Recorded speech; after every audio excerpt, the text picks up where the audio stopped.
नमस्कार दर्शकों, जैसा कि आप जानते हैं कि फेस टू फेस के हर अंक में कोई ना कोई नई शख्सियत हमारे साथ स्टूडियो में मौजूद होती है और हम अपने जम्मू कश्मीर की जनता को उनके विचारों से अवगत करवाते हैं।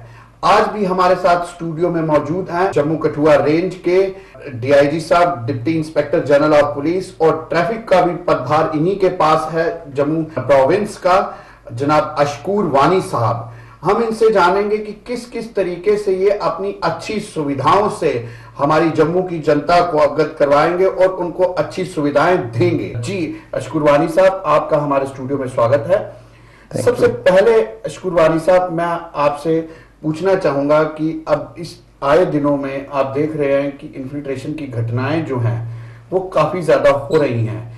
इन सब चीजों पे नकेल लगाने के लिए क्या क्या आपने कदम उठाए हैं ताकि हमारी जम्मू की जनता को कोई नुकसान ना हो जान माल का? देखिए, इन्फिल्ट्रेशन जो है ये एक बहुत पुराना सब्जेक्ट है। पिछले 25-30 सालों से हम देख रहे हैं कि हर साल इससे जूझना पड़ता है, जो इन्फिल्ट्रेशन है। जी, इन्फिल्ट्रेशन अगर आप बात करते हैं तो वो इंटरनेशनल बॉर्डर से भी होती है, एलओसी से भी होती है। जम्मू वाले प्रोविंस में हमारे जितना इंटरनेशनल बॉर्डर है अखनूर तक, यहाँ परेशानी होती है। फिर आगे एलओसी है। उसी तरह से कश्मीर में पहले जो होते थे उसके डायमेंशन बहुत थे कि जो जम्मू से इन्फिल्ट्रेट होगा वो फिर कहाँ जाएगा, अंदर जाके किस एरिया में जाके गड़बड़ करेगा, किस एरिया में ज्वाइन करेगा, उसको कितनी सपोर्ट होगी, वो सारा मैटर करता था। जी।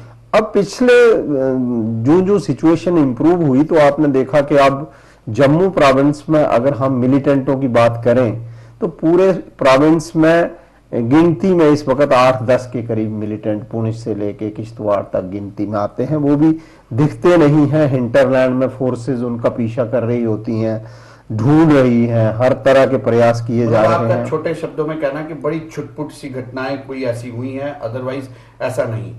लेकिन चले, ये चीजें तो सब मीडिया वालों ने भी पूछी होंगी और क्या हुआ होगा, लेकिन मेरा प्रश्न इससे थोड़ा हटके है आगे आने वाला। जी अशकूर वानी साहब, आप इस समय जम्मू कठुआ की रेंज को संभाले हुए हैं। देखा जाए तो जो हमारा जवान है, जो उन मिलिटेंट से जूझता है, वो भी एक इंसान है। जब फायर चलता है, जब ग्रेनेड ब्लास्ट होता है, तब उसका भी दिल दहकता है। उसके वेलफेयर के लिए क्या क्या ऐसी सुविधाएं हैं जो जम्मू कश्मीर पुलिस ने की हैं ताकि उन लोगों को भी एकोमोडेट किया जा सके अच्छे से, क्योंकि है तो वो भी इंसान।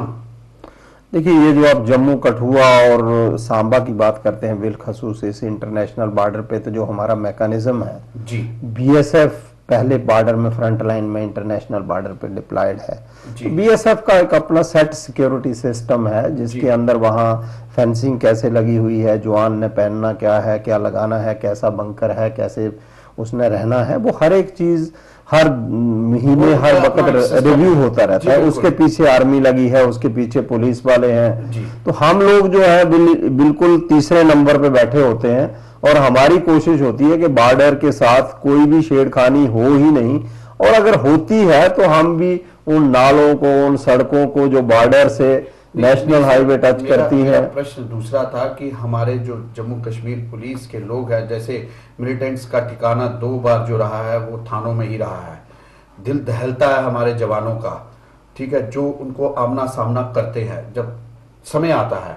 तो उनके वेलफेयर के लिए भी क्या क्या अच्छी सहूलतें की गई हैं? वो मैं आपको बताऊं कि जब भी सिक्योरिटी रिव्यू होता है तो हम थाने के अंदर के बंकर कैसा हो, पहली चीज कि वहां जहां जो भी हमारी एस्टेब्लिशमेंट है उसमें किसी भी सुइसाइडल या बाकी किसी भी अटैक से निपटने के लिए क्या क्या जरूरी चीजें हैं कि बंकर हो, उसके बाद उसमें बैरियर लगा हो, फिर उसमें संतरी कहाँ खड़ा हो, अगर एक संतरी है तो उसको कवर संतरी कहाँ हो, वो सारी चीजें जो है एक ड्रिल में मौजूद होती हैं, वो उस तरह से रहता है। फिर इंडिविजुअल जो सिक्योरिटी दी जाती है कि हमारा जवान है वो पहनने का क्या, उसका बीपी पटका कैसे होगा, उसके चेस्ट के ऊपर वो बीपी जैकेट कैसे होगी, तो वो सारी चीजें ओवर द पीरियड महकमे ने वो तैयार किया हुआ है। क्या लगता नहीं है कि जिस तरीके से आर्मी में अच्छी सुविधाएं हैं, बीएसएफ में अच्छी सुविधाएं हैं, खैर वो होम डिपार्टमेंट का काम है, लेकिन आप के जरिए उन तक आवाज पहुंचानी जानी चाहिए या नहीं? देखिए, ये जो आप कह रहे हैं,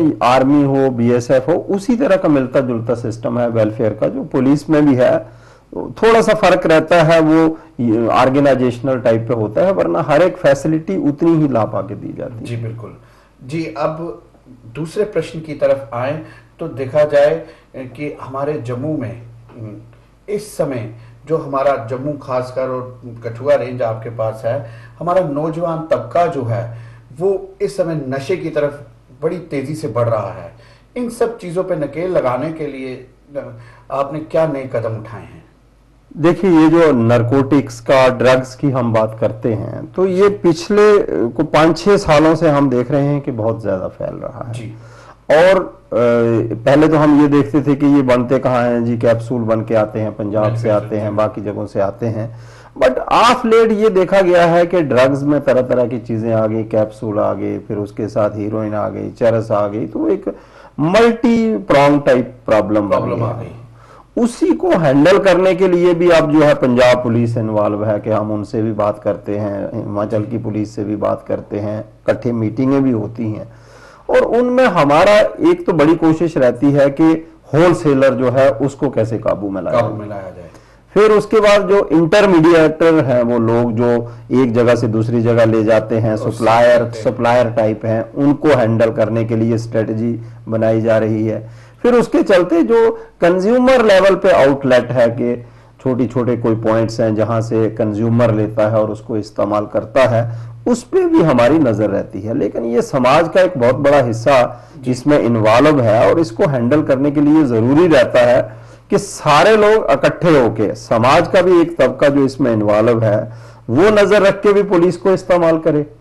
कंज्यूमर से लेके हमें सारे मॉनिटर करने पड़ेंगे होलसेलर पर, और उसके लिए सिर्फ पुलिस जो है जहां से ये बनता है वानी साहब, उसको ही नस्ते नाबूद नहीं करना चाहिए? बिल्कुल करना, पॉइंट है, बिल्कुल करना चाहिए। लेकिन मैंने आपको इसलिए कहा कि ये सारी चीजें इतनी फैल चुकी हैं कि इनको खत्म करने के लिए भी जब तक सोसाइटी मल्टी प्राउंड स्ट्रेटेजी में आगे नहीं आएगी ना, तब तक एक जगह आप एक प्रॉब्लम को हिट करोगे, दूसरी जगह से दूसरी पैदा हो जाएगी। तो इसको इकट्ठा लेके जब चलाएंगे हम, वो तभी हो सकता है कि समाज जहां नोटिस लेता है वो वहां कितना रिएक्ट करता है और इंस्टीट्यूशन को रिएक्ट करवाता है। देखिए, पुलिस अपने लेवल पे तो हर वक्त लगी रहती है कि इस प्रॉब्लम से कैसे लोगों को छुटकारा दिलाया जाए, लेकिन जिस दिन समाज भी इन्वॉल्व हो जाएगा कि किसी नुक्कड़ में ना बिके, किसी गली में ना बिके, जहां बिकता है वहां समाज नोटिस लेता है, इन्फॉर्म करे और उसमें एक्शन हो। जी बिल्कुल सही कहा। इसी के साथ जुड़ा हुआ सवाल है वानी साहब कि जिस तरीके से आपकी तरफ से, जम्मू कश्मीर पुलिस की तरफ से कहा जाता है, पीपल फ्रेंडली का एक नारा दिया जाता है, तो किस तरीके से आप पीपल फ्रेंडली होना चाहते हैं? क्या लोगों से आप चाहते हैं, क्या एक्सपेक्टेशन है आपकी कि अच्छा किया जाए ताकि समाज में क्राइम को, हर बुरी चीज को खत्म किया जा सके? देखिए, कम्युनिटी पुलिसिंग 21वीं सदी का एक बहुत इंपॉर्टेंट कॉन्सेप्ट चल रहा है कि पीपल फ्रेंडली पुलिसिंग हो, लोग जो है वो पुलिस से मिले जुलें और पूरी अपनी प्रॉब्लम सुनाएं। लेकिन हमें ये देखना पड़ेगा, जहां तक महकमे की कोशिश रहती है, आप देखिए कि सेवरल करोड़ रुपए एक साल में लगाए जाते हैं इसी एक्सरसाइज में, सिविक एक्शन एक्टिविटी, लोगों से मिलो, लोगों से बात करो, लोगों को इकट्ठे करके एक प्लेटफॉर्म जनरेट करो जिसमें लोग बेटर पुलिस को अंडरस्टैंड करें जी। वो एक प्लेटफॉर्म हम दे रहे हैं जहां लोग मिलते हैं। लेकिन मेरा जो पर्सनल थ्रस्ट है एरिया इस में पीपल फ्रेंडली पुलिसिंग में, वो ये है कि थाना और चौकी लेवल पे, ग्राउंड पे यहां लोग कनेक्ट हो रहे हैं जी।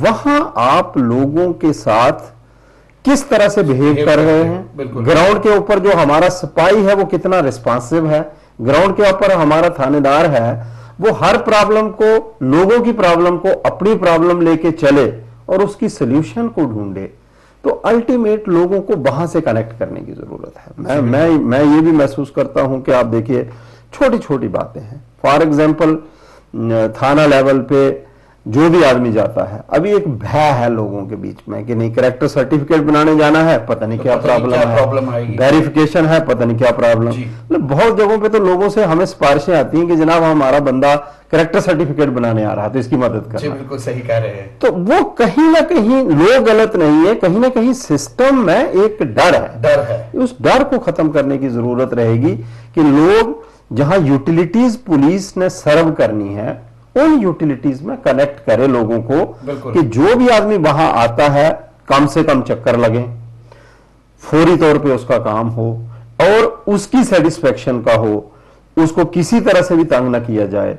और अगर कोई तंग करता है तो मैं कहूंगा कि लोगों को सीनियर लेवल पे जाके बताना भी चाहिए। जी डीआईजी साहब, इसी के साथ ही आपने जैसे आपने बोला कि आज कैरेक्टर सर्टिफिकेट बनाने के लिए उसको 4-4 चक्कर लगाने पड़ते हैं, तो क्या ऐसा क्यों नहीं किया जा रहा? और पीछे हमने सुना भी था ये कि आज का युग जो है, आपने खुद ही कहा 21वीं सदी है, आज का युग जो है वो इंटरनेट का युग है, तो क्यों नहीं जो हमने सुना था कि कुछ थोड़ी सी नजर हमारे दर्शकों की भी डालिए, जो मॉडल पुलिस स्टेशन बनाए जा रहे थे और यह सुना है कोई बनाया भी गया है, तो उनमें क्या ऐसी फैसिलिटीज हैं जिससे इमीडिएट इनका निवारण किया जाए?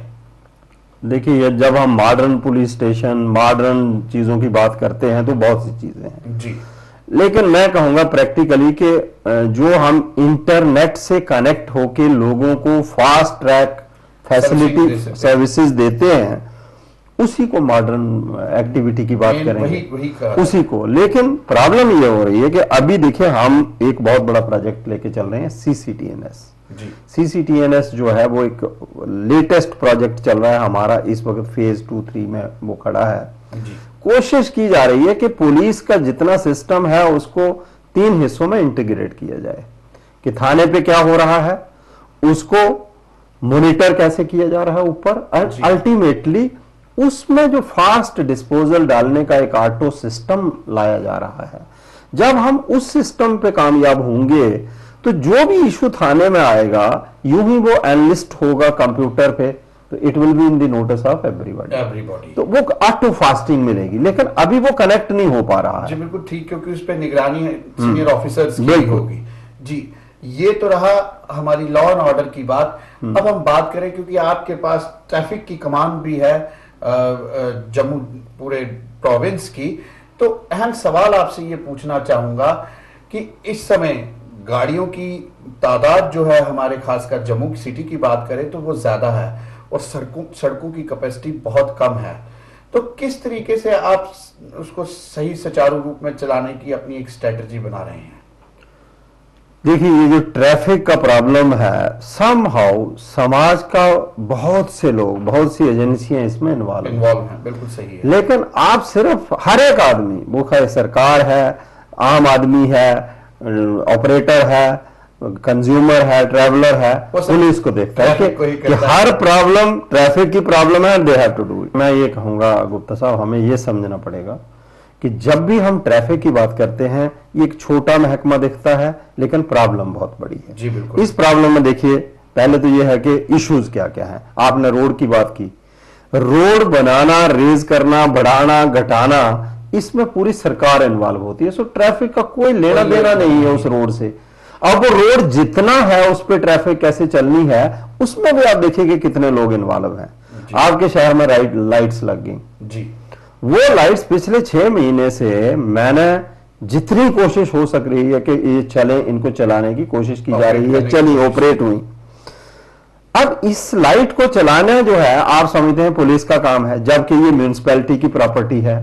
वहां जेब्रा क्रॉसिंग लगनी है, वहां रोड टूटा है, उसकी रिपेयर होनी है, लाइट खराब हो जाती है, उसको ठीक होना है, उसका बिजली कनेक्शन खराब हो जाता है, बिजली वाले को आना है। This all is utterly a separate baby किसी और डिपार्टमेंट का। समय की नजाकत को देखते हुए आखिरी में हम आपसे ये चाहेंगे कि आप हमारी जनता को क्या कहना चाहते हैं जिससे हम लोगों के लिए कुछ अच्छा हो सके? देखिए, एज ए डीआईजी जम्मू, मैं लोगों को, सभी इन तीनों जिलों के लोगों को मैसेज देता हूं आपकी वसातत से कि जो भी प्रॉब्लम होती है वो जाके लॉ एंड ऑर्डर में खड़ी हो जाती है। कहीं भी कोई भी इशू है, जो लोगों की प्रॉब्लम है ये कनेक्ट हो रही है जाके लॉ एंड ऑर्डर में और जाके पुलिस के पास आ रही है। मैं इसलिए लोगों को हमेशा कहता हूं कि जो भी प्रॉब्लमें है छोटी मोटी, रोड बंद करना लॉ एंड ऑर्डर करने से ज्यादा है कि आप ट्राई कर लें, डीआईजी तक पहुंचे, हो सकता है वो आपकी मदद कर सके, तो हम आपकी मदद करेंगे। जी बिल्कुल बिल्कुल इशकुल वानी साहब, आपने बहुत बढ़िया बातें जो अपने मैसेज के जरिए कही, हम इससे बिल्कुल सहमत हैं और लोगों से भी यही कहते हैं कि अगर वो इन चीजों पे इंप्लीमेंट कर लें तो जरूर हमारी कई हद तक परेशानियां दूर होंगी। दर्शकों, इसी के साथ आपसे विदाई लेते हैं, अगली बार फिर किसी नई शख्सियत के साथ हाजिर होंगे, तब तक के लिए धन्यवाद।